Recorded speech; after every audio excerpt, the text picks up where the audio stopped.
பத்திரப்பதிவு துறையில் டிஜிட்டல் பத்திரங்கள், நேரடி வருகையில்லா ஆவணப்பதிவு உள்ளிட்ட 18 சேவைகள் வழங்கும் ஸ்டார் 3.0 மென்பொருளின் செயல்பாட்டை முதலமைச்சர் மு.க.ஸ்டாலின் தொடங்கி வைத்தார். இதுகுறித்த கூடுதல் விவரங்களை எமது செய்தியாளர் பாண்டியராஜன் வழங்க கேட்கலாம். வணக்கம் பாண்டியராஜன், விவரங்கள் என்ன? பத்திரப்பதிவு துறையின் ஸ்டார் 3.0 மென்பொருள் திட்டம் இன்று தொடங்கி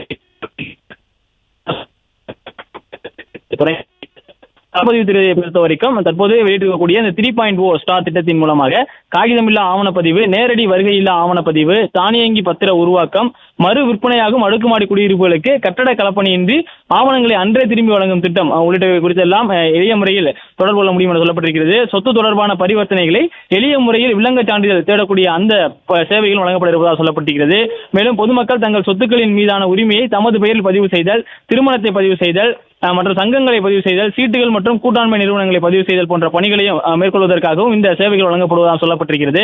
இந்த முக்கியத்துவம் வாய்ந்த பதிவுத்துறை செயல்பாடுகளை பொறுத்த வரைக்கும் சார்பதிவாளர் அலுவலகங்களுக்கு புதிய அலுவலக கட்டிடங்கள் கட்டுதல், புதிய சார்பதிவாளர் அலுவலகங்களை ஏற்படுத்துதல், துறையின் உட்கட்டமைப்புகளை மேம்படுத்துதல் போன்ற பல்வேறு நடவடிக்கைகளை மேற்கொண்டு வருவதாக சொல்லப்பட்டிருக்கிறது.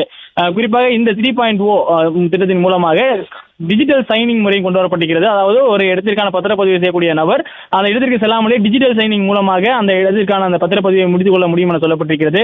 அதே போல இப்போ ஒரு கட்டிடத்தை இருந்து மற்றொரு கட்டிட உரிமையாளருக்கு விற்பனை ஆகிறது என்றாலும் நேரடியாக செல்லாமல் இணைய வழியிலான இந்த 3.0 தொழில்நுட்பத்தை பயன்படுத்தியும் அவர்களுடைய பத்திரப்பதிவை செய்யலாம் என சொல்லப்பட்டிருக்கிறது.